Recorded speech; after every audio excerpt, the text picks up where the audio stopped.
Hi hello నమస్తే welcome to hit TV. నేను మీ శ్వేత గంగాధర్. అసలు ఏపీలో ఏం జరుగుతుంది? ఒకవైపు అంబటి రాంబాబు అరెస్ట్, మరోవైపు జగన్ ప్రస్తుతం గుంటూరులో ఆయన రూలింగ్ కావచ్చు, లేకపోతే దానికి సంబంధించి చాలా వరకు పర్యటన చేస్తున్న పరిస్థితి. మరి ఇవన్నీ విషయాలు తెలియాలంటే మనం ఖచ్చితంగా ఈ ఎపిసోడ్లో మాట్లాడుకోవాలి. ప్రస్తుతం మనతో పాటు ఉన్నారు ప్రముఖ టీడీపీ స్పోక్స్ పర్సన్ మరియు యాక్టివిస్ట్ విజయ్ కరణ్ గారు ఉన్నారు. ఒక్కసారి వారి మాటలు తెలుసుకుందాం. విజయ్ కరణ్ గారు నమస్తే అండి, ఎలా ఉన్నారు? సార్ చెప్పండి, సూటి ప్రశ్న. అసలు అంబటి రాంబాబు అరెస్ట్ మరియు ఇటు జగన్ ఏదైతే గుంటూరుకు వెళ్ళి అసలు ఏం జరుగుతుంది ఓవరాల్ గా గుంటూరులో ఇప్పుడు ప్రజెంట్ సిచ్యువేషన్ ఎలా ఉంది? సిట్యుయేషన్ చాలా ప్రశాంతంగా ఉంది. గొడవలు పడాలని, గొడవ జరగాలని, యుద్ధ వాతావరణం నెలకొనాలని ప్రయత్నం చేశారు వైఎస్ఆర్ కాంగ్రెస్ పార్టీ నాయకులు. అంబటి రాంబాబు గారిని ఒక పాముగా వాడుకున్నారు. ఎందుకంటే ఇప్పుడు తిరుపతి లడ్డూలో కల్తీ జరిగింది.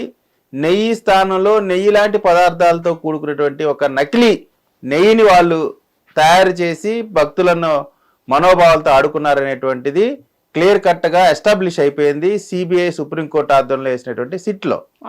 సో ఇప్పుడు దీన్ని ఏదో ఒక విధంగా ప్రజల దృష్టి మళ్లించాలి అనేటువంటి ఒక ఉద్దేశంలో వాళ్ళు రకరకాలైనటువంటి విన్యాసాలు చేశారు.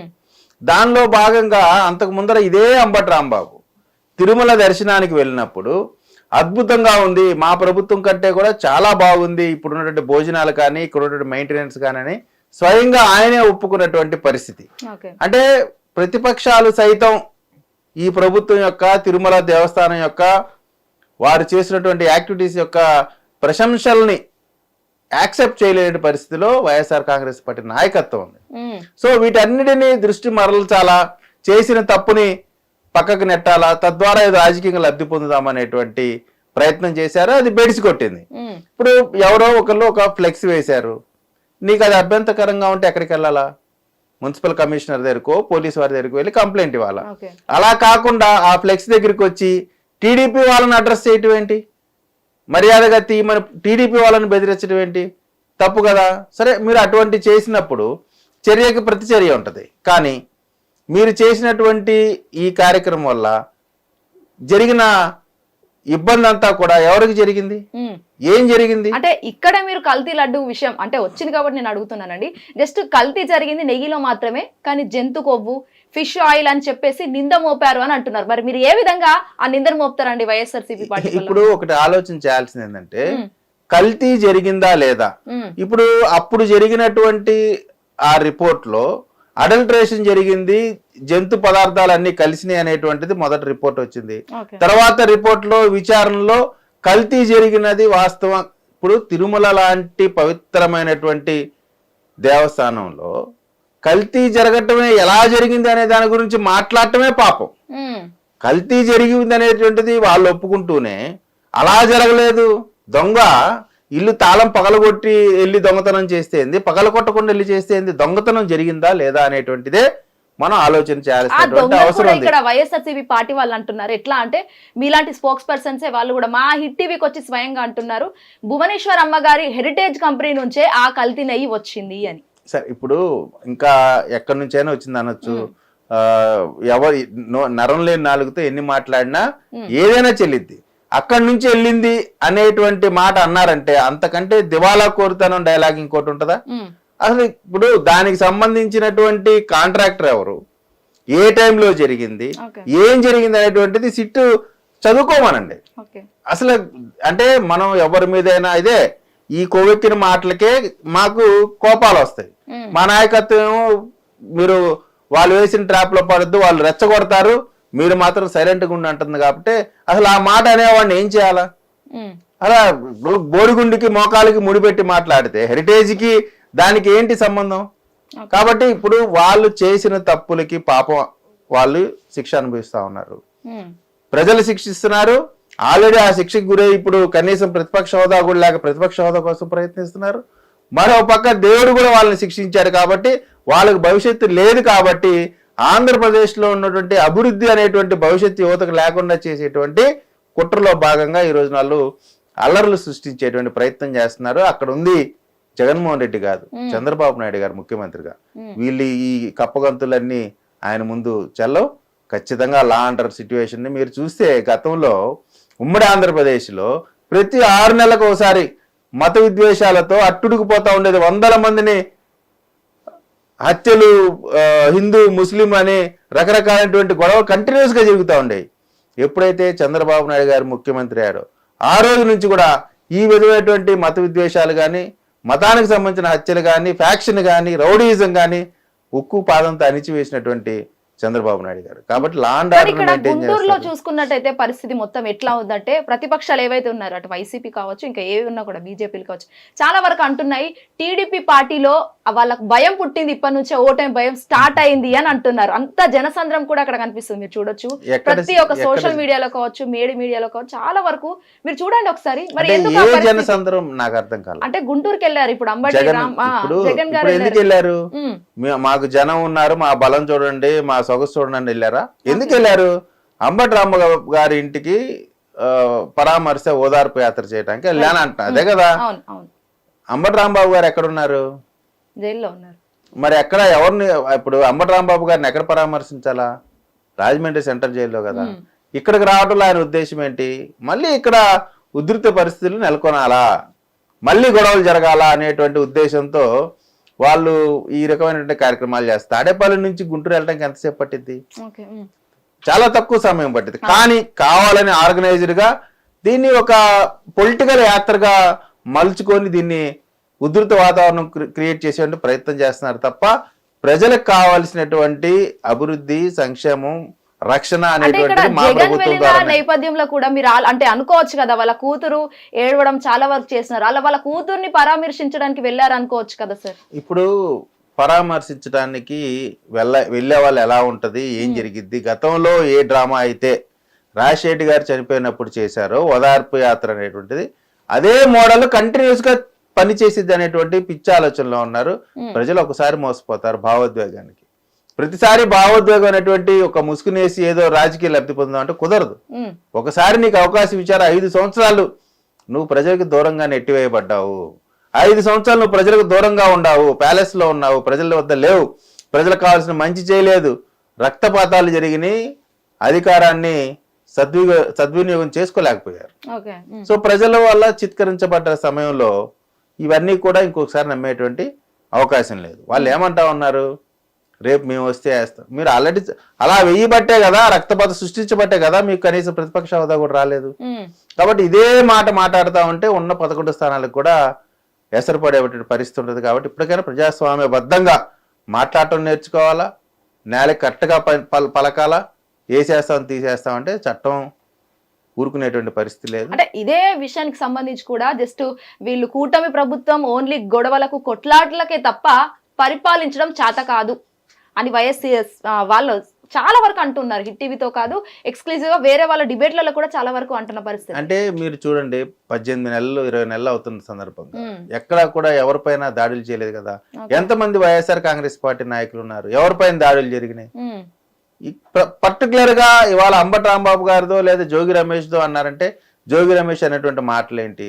చంద్రబాబు నాయుడు గారి యొక్క తల్లి గురించి ఆనాడు లోకేష్ గారి పుట్టుక గురించి అసెంబ్లీలో మాట్లాడాడు అంబటి రాంబాబు. తర్వాత నిన్న బూతు ఆ మాటని ఎవరు ఓర్చుకుంటారు చెప్పండి? ఎంతవరకైనా కానీ పుట్టుక గురించి కూడా మాట్లాడారు కదండి, ఎవరు ముఖ్యమంత్రి గారు కూడా ఏమని మాట్లాడారు చెప్పండి? పుట్టుకనే కాదు నీది ఒక పుట్టుక అని చెప్పేసి మాట్లాడారు కదా. మరి జగన్ గారు అన్న మాటకి, అంబటి రాంబాబు అన్న మాటకి మీరు చూడండి, ఆ మాటని ఈ పాటని పెట్టి చూడండి. ఆయన అన్న మాట మీ దగ్గర వీడియో ఉంటది కదా, ఆ మాటకి సగటు తెలుగుదేశం పార్టీ కార్యకర్త మైండ్లో ఉండేటువంటి ఆలోచన అంటే ఆ నేలకిని చీరేయాలనేంత కోపం వచ్చేటువంటి మాట మాట్లాడాడు. కానీ ఇది మంచి ప్రభుత్వం కాబట్టి అతని పైన కనీసం ఈగ కూడా వాలకుండా కాపాడినటువంటి మంచి ప్రభుత్వం అని కాబట్టే ఆయన మీద ఈగ కూడా వాలకుండా కాపాడి ఆయన క్షేమంగా పోలీస్ స్టేషన్ తీసుకెళ్లినటువంటి పరిస్థితి. కొన్ని 100,000 మంది వచ్చినప్పటికి కూడా అంబటి రాంబాబు గారి పైన ఎక్కడైనా దాడి జరిగిందా? ఆయనకి ఏమైనా చిన్న దెబ్బ తగిలిందా? ఆయన దగ్గర కూడా వెళ్ళకుండా మరి పక్కా ప్రీ ప్లాన్డ్ గా వాళ్ళ ఇంటి మీద అద్దాలు పగలగొట్టడం, ఆయన పైన దాడి చేయడం, ఇప్పుడు అరెస్ట్ అలా చేయడం ఒకటి మీరు కరెక్ట్ గా అవన్నీ చూస్తే మొదటి రాయి వేసింది వైఎస్ఆర్ కాంగ్రెస్ పార్టీ వాళ్ళు. రండిరా లంబాష్తో మాట్లాడి రండిరా చూసుకుందాం లంబాష్తో మాట్లాడి రెచ్చగొట్టింది వైఎస్ఆర్ కాంగ్రెస్ పార్టీ నాయకులు. నేనేదో ఊరికే చెప్పట్లా. వినండి. మీరు ఒక మనిషిని అదే పనిగా చూసుకుందాం చేసుకుందాం రా అంటే ఎవరికైనా నేను ఆగుతాను, 10 మంది ఆగుతారు. ఎవరికో కోపం ఉంటది కదా, ఆ కోపంలో కొంత కోపడినటువంటి పరిస్థితి వాస్తవం. మరి మీరు కొడుతుంటే కొట్టించుకుంటూ ఉన్నాం కదా, చర్యకి ప్రతి చర్య, దాడికి ప్రతి దాడి ఉంటది కదా. కానీ అలాంటి వద్దు అంటున్నారు. వాళ్ళు దాడి చేసినా సరే మీరు తగ్గి ఉండండి అని చెప్పి మా నాయకుడు చెప్పారు. కాబట్టి మేము ఈ రోజు కూడా తగ్గి ఉంటున్నాం. ఖచ్చితంగా మాట్లాడే ముందు భాష సరిగ్గా లేకపోతే మాత్రం తీవ్రమైన పరిణామాలు ఎదుర్కోవడానికి సిద్ధపడాల్సినటువంటి అవసరం అయితే ఉంటది. ఎవరు కూడా హద్దు ఉంటుంది దేనికైనా సరే. శాచురేషన్ పాయింట్కి వస్తే ఎవరు ఆపినా ఆగే పరిస్థితి లేని సందర్భాన్ని క్రియేట్ చేసే ప్రయత్నం చేస్తున్నారు. క్రమశిక్షణ గల పార్టీ కాబట్టి మీరు ఎంత రెచ్చగొడుతున్నా మేము చాలా ఓర్పుగా ఉంటున్నాం. ఆ ఓర్పుని చాతకాంతనం అని మాత్రం అనుకోమాకండి. అన్నిసార్లు మీకు ఇలా కుదరదు. కాబట్టి ఇప్పటికైనా వైసీపీ నాయకులు రేపు రేపు అంటున్నారు. మీరు నిన్న మీరు బాగుంటే ఈ రోజు ఇలా ఉండదు కదా. మీరు అన్నట్టు రేపు ఉంటే రేపు తర్వాత ఎల్లుండి కూడా ఉంటది కదా. కాబట్టి ఆ సంస్కృతి ఎవరికి మంచిది కాదు. అది ఇప్పటికైనా సరే మీరు మాట్లాడే పద్ధతి, మీ బెదిరింపు ధోరణులు, పోలీసులను తీసిరండి, హాస్పిటల్ దగ్గర ఉంటాం, పోలీస్ స్టేషన్ దగ్గర ఉంటాం, ఉండాలంటే రేపు కదా. ఈ రోజు ఉంది కదా, ఈ రోజు మాదే కదా, మీరు రేపు కదా. మీ ఎగ్జిస్టెన్స్ రావాలంటే రేపు అంటున్నారు. ఈ రోజు మీ ఎగ్జిస్టెన్స్ లో ఉన్నాం. చేయలేదు కాబట్టే ఈ రోజు వాళ్ళు అన్నారు కదా. ఈ రోజు కూడా మాదైనా సరే మీరు స్వేచ్ఛగా మాట్లాడగలుగుతా ఉన్నారు. స్వేచ్ఛగా ఇవాళ జగన్ గారు పర్యటన చేసుకుంటా ఉన్నారు. మేము ఎక్కడ ఆపలేదు కదా. ప్రజాస్వామ్యబద్ధంగా రాజ్యాంగబద్ధంగా మీ ప్రతి హక్కుని మేము ఎక్కడ ఆపట్లేదు కదా. గతంలో ఇటువంటి పరిస్థితి లేదు కదా. అదే మీకు ఇచ్చిన స్వేచ్ఛని సద్వినియోగం చేసుకోండి. రాజ్యాంగం కూడా స్వేచ్ఛ ఇచ్చింది మాట్లాడమని కానీ తిట్టమని కాదు. నీ భావ వ్యక్తీకరణ ఎదుటి వారికి ఇబ్బంది కలగకుండా మాట్లాడాల. నాకు భావ వ్యక్తీకరణ స్వేచ్ఛ ఉంది కాబట్టి నేను తిడతానంటే ఊరుకుంటావా? ఊరుకోం కదా. చట్టపరంగా వెళ్ళే వాళ్ళు కొంతమంది వెళ్తారు. ఆ కోపాన్ని తట్టుకోలేక వెంటనే రియాక్ట్ అయ్యే వాళ్ళు ఉంటారు. ఒక్కొక్కరికి ఒక్కొక్క టైప్ ఆఫ్ బెయిల్ వచ్చే అవకాశాలు ఏమైనా ఉన్నాయా? అంబటి రాంబాబు కావచ్చు. అది ఇప్పుడు ఒకటండి, ఒక నేరస్తుడిని చట్టం ముందు నిలబెట్టడం వరకే ప్రభుత్వాల పని, ఏజెన్సీల పని. అదంతా కూడా జ్యుడిషియల్ సిస్టమ్ లో కోర్టులు నిర్ణయిస్తాయి. కోర్టు ఏ నిర్ణయం ఇచ్చినా ఆ నిర్ణయానికి కట్టుబడి ఉండాల్సిన బాధ్యత అందరిపైన ఉంటది. కోర్టు ఏ విధంగా నిర్ణయం తీసుకుంటది అనేది మనం ఎజంప్షన్ చేయలేము. కాబట్టి అది కోర్టు పరిధిలో ఉన్నటువంటి అంశం. అంటే ఇప్పుడు ప్రజెంట్ ఇటు అంబటి రాంబాబు విషయం పక్కన పెడితే జోగి రమేష్ అరెస్ట్ ఎలా చూస్తారు అసలు మీరు? ఇప్పుడు జోగి రమేష్ ని అరెస్ట్ చేసినట్టు నాకైతే తెలియదు. జోగి రమేష్ కి సంబంధించి లోకేష్ గారి గురించి మాట్లాడారు. అంబటి రాంబాబు మాట్లాడేశాడు. నాకు అంబటి రాంబాబు ఎక్కువ మార్కులు వస్తున్నాయి కాబట్టి నేను కూడా ఉన్నాను చూడండి అని చెప్పి లోకేష్ గారి గురించి మాట్లాడాడు.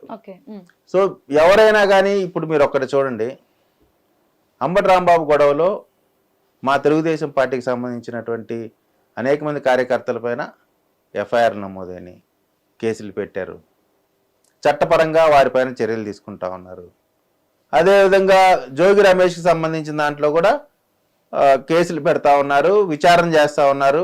ఎవరెవరైతే తప్పు చేశారో వాళ్ళపైన కేసులు పెడతా ఉన్నారు. ఆ పరిస్థితి గతంలో లేదు. అప్పటికి ఇప్పటికి తేడా ఏంటంటే, అప్పుడు మా తెలుగుదేశం పార్టీ ఆఫీసు టార్గెట్ గా దాడి చేసినప్పుడు పోలీసులు ప్రేక్షక పాత్ర వహించారు. తలుపుల్ని బద్దలు కొట్టుకొని స్టేట్ పార్టీ ఆఫీస్ అంటే ఆ పార్టీకి దేవాలయం లాంటిది, అటువంటి స్టేట్ పార్టీ ఆఫీస్ని బద్దలు కొట్టి లోపల తగలబట్టి రకరకాలైనటువంటి మారణ హోమం చేశారు. కానీ ఈ రోజున అంబటి రాంబాబు గారికి రక్షణ కవచం లాగుండి అందరిని కాపాడారు. ఈ రోజు జగన్మోహన్ రెడ్డి గారు వెళ్తే వారికి రక్షణ ఇస్తా ఉన్నారు, వారి పర్యటనని కాపాడుతా ఉన్నారు. కాబట్టి ఎక్కడా కూడా రాజ్యాంగ వ్యతిరేకంగా మేము ప్రవర్తించేటువంటి విధానంలో మా నాయకత్వం మాకు నేర్పలేదు. కాబట్టే వీళ్ళు కోవెక్కిన మాటలని మాట్లాడతాం. అంటే ఇక్కడ మీరే అన్నట్టుగా రాజ్యాంగ వ్యతిరేకంగా మేము బిహేవ్ చేయలేదు అని, మరి కొట్టుకోవడం, అరెస్టులు చేపించడం, వినండి ఇంటి పైన రాళ్ళేయడం, అది ఎంతవరకు కరెక్ట్ అండి? రాజ్యాంగ వ్యతిరేకంగా కాబట్టే కేసు పెట్టారు. ఆయన తిట్టాడు, రెచ్చగొట్టాడు, గొడవ కారణభూతులయ్యాడు. అనేకమైనటువంటి పోలీసుల్ని కానీ అందరిపైన ఆయన వెస్ట్ ఇన్ఛార్జిగా వచ్చిన రోజు నుంచి ఓకే ప్రతిరోజు ఏమంటే ప్రజలు ఎన్నుకున్నటువంటి ప్రజాప్రతినిధుల్ని డమ్మీలు అనేటువంటి మాట మాట్లాడితే ఎవరు దాడి చేయలేదు కదా, ఎవరైనా దాడి చేశారా? కానీ ఈ రోజున మా నాయకుడినే అదే పనిగా అసెంబ్లీలో మాట్లాడారు అధికారం లేనప్పుడు. అధికారం ఉన్నప్పుడు కూడా ఆ విధమైనటువంటి జుపుత్సాకరమైనటువంటి భాష మాట్లాడితే ఎవరికైనా, మీకు ఇందాక కూడా చెప్పానండి, ఎవరికైనా సహనం ఓర్పు అనేటువంటిది శాచురేషన్ పాయింట్కి వచ్చేదాకా చేసుకోకూడదు, తెగేదాకా లాక్కూడదు. పర్యవసానాలను కూడా ఆలోచించుకోవాలి. వాళ్ళకి కావాల్సింది అహింస అనేటువంటి ఆలోచనలో ఉంటే బాగానే ఉండేది. వాళ్ళకి హింస కావాలి. అహింసా పద్ధతిలో నడిచేటువంటి ప్రభుత్వం కాదు కాబట్టి వాళ్ళది గతంలో. అదే ఆ హింసనే ఇప్పుడు కూడా కంటిన్యూ చేద్దాం అనుకుంటున్నారు. వాళ్ళ పప్పులు ఉడకో, అందులో మాత్రం డౌటే లేదు. కాబట్టే ఈ రోజున మా పార్టీ వాళ్ళ పైన, రూలింగ్ పార్టీ ఎమ్మెల్యే పైన కూడా ఎఫ్ఐఆర్ నమోదైంది. అది మా నాయకత్వం, మా ప్రభుత్వం యొక్క, ఎందుకంటే తప్పు ఎవరు చేసినా ఎఫ్ఐఆర్ అయింది. తప్పు ఎవరు చేశారు, దీంట్లో ఎవరు దాడి చేశారు, నిజంగా తెలుగుదేశం వాళ్ళే చేశారా ఆ తగలబెట్టడం లాంటివి కానీ, లేదు ఇంకోటి కానీ, లేదు వేరే ఇంకెవరిని చేశారా, వాటన్నిటి విచారణ చేస్తా ఉన్నారు. ఎవరు తప్పు చేస్తే వాటిని శిక్షిస్తారు. ఓకే, అంటే ఇప్పుడు తప్పు చేశారు కాబట్టి టీడీపీ ప్రభుత్వం, అంటే కూటమి ప్రభుత్వం ఉంది కాబట్టి అంబటి రాంబాబు, జోగి రమేష్ ని అరెస్ట్ చేశారు, దట్స్ ఫైన్.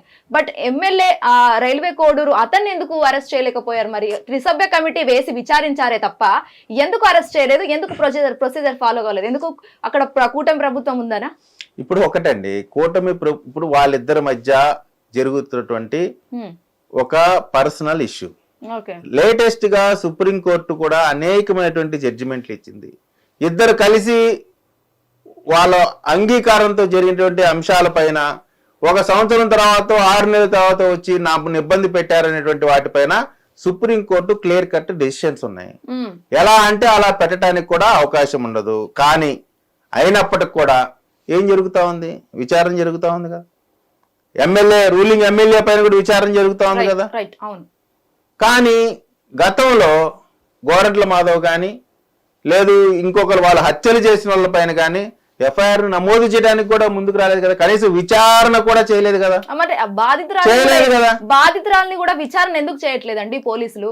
ఖచ్చితంగా ఎక్కడున్నారండి? చెప్తామనండి. బాధితురాలు ఇచ్చినటువంటి కంప్లైంట్ పైన విచారణ జరుగుతా ఉంది. నేను మళ్ళీ చెప్తా ఉన్నాను, సుప్రీంకోర్టు గైడ్ లైన్స్ ఉన్నాయి, సుప్రీంకోర్టు జడ్జిమెంట్స్ ఉన్నాయి. దాని ప్రకారం లీగల్ గా చేయాల్సినటువంటి ప్రతి కార్యక్రమం చేస్తారు. ఎమ్మెల్యే పైన పెట్టారండి, నిన్న గుంటూరు వెస్ట్ ఎమ్మెల్యే గారి పైన కేసు పెట్టారు. అలాంటిది ఆయన పైన కేసు పెట్టకుండా ఎందుకుంటారు? ఖచ్చితంగా లీగల్ గా చేయాల్సినటువంటి ప్రతి కార్యక్రమం జరుగుతాయి. మీరు ఒక విషయం చూడండి, ఆదిమూలం అనేటువంటి ఒక ఆయన ఎమ్మెల్యే గారి పైన కేసు పెట్టారు. ఆమె కంప్లైంట్ ఇచ్చింది, కేసు పెట్టారు. చివరికి ఏమైంది? ఆమె విత్డ్రా చేసుకుంది.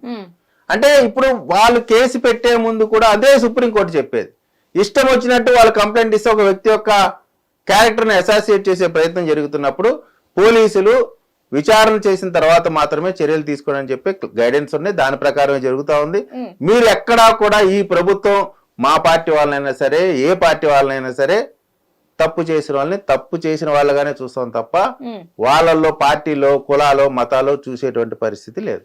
ఓకే, అంటే ఇప్పుడు ఒక టీడీపీ కార్యకర్తగా, స్పోక్స్ పర్సన్ గా కాకుండా ఒక మనిషిగా మీరు మాట్లాడుకుందాం మనం ఇప్పుడు. అయితే ఎవరైతే అసలు అమ్మాయిల జోడలకు వెళ్లాల్సిన అవసరం ఏముందండి? ఏదైతే విడుదల రజని ఒక మాజీ మంత్రిపై దాడి చేయడం, అది కూడా గుళ్ళో పవిత్రమైన దేవాలయాల్లో దాడి చేయడం, అలా ఎంతవరకు కరెక్ట్? అసలు ఏమన్నా అంటే మళ్ళీ సీన్ టు సీన్ కేసులు పెట్టేస్తున్నారంట. తను మాట్లాడిన ప్రెస్ మీట్ లో ఒక్కొక్క మాట మీరు వినండి.